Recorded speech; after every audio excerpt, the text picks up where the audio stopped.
Arabic മാമിൻ്റെ class നല്ല ക്ലാസ്സായിരുന്നു. 20 ക്ലാസ്സും എനിക്ക് പുറത്തായിട്ടാണ് ഫീൽ ചെയ്തത്. മോൻ്റെ കൂടെ ഞാനും ഇരുന്നിട്ടുണ്ടായിരുന്നു.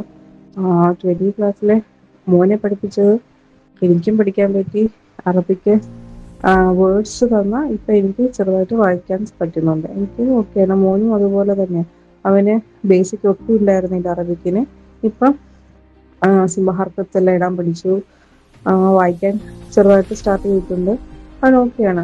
ബെറ്റർ ആയിട്ടുണ്ട്. അറബിക്കിൽ ബെറ്റർ ആയിട്ടുണ്ട്. ഇപ്പോൾ എക്സാം കഴിഞ്ഞതേ ഉള്ളൂ. ഡ്യൂറിങ് ഈ അറബിക് ക്ലാസ് 20 ക്ലാസ്സസിൻ്റെ കൂടെയായിരുന്നു അവൻ്റെ എക്സാം. അവന് 20-ൽ 18 ഉണ്ടായിരുന്നു. ഇന്ന് പേരൻറ്റ്സ് മീറ്റിംഗ് ആയിരുന്നു. പേപ്പർ ഓക്കെയാണ്. എനിക്ക് തോന്നുന്നു അവന് ക്ലാസ് എടുത്തതിൻ്റെ ഒരു ഇത് വെച്ചിട്ടാണ് അവന് മാർക്ക് കിട്ടിയത്. അല്ലെങ്കിൽ അവന് അറബിക്കിനൊന്നും അറിയത്തില്ലായിരുന്നില്ല. But he's getting improved. I am very satisfied with the class. Ma'am നല്ല സപ്പോർട്ടീവായിട്ടാണ് എടുത്തത്. മോനെ കംഫർട്ടാക്കിയിട്ടാണ് ക്ലാസ് എടുത്തത്. അവൻ്റെ ഫസ്റ്റ് ഓൺലൈൻ ക്ലാസ്സാണിത്. ഓൺലൈൻ ക്ലാസ്സിൽ എങ്ങനെയാണ് ബിഹേവ് ചെയ്യുന്നത് എല്ലാം കറക്റ്റ് മാം അവനെ മനസ്സിലാക്കി അവനെ വേണ്ടിയിട്ട് സപ്പോർട്ട് ചെയ്തിട്ട് തന്നെ ക്ലാസ് എടുക്കുക. I am very satisfied with our class.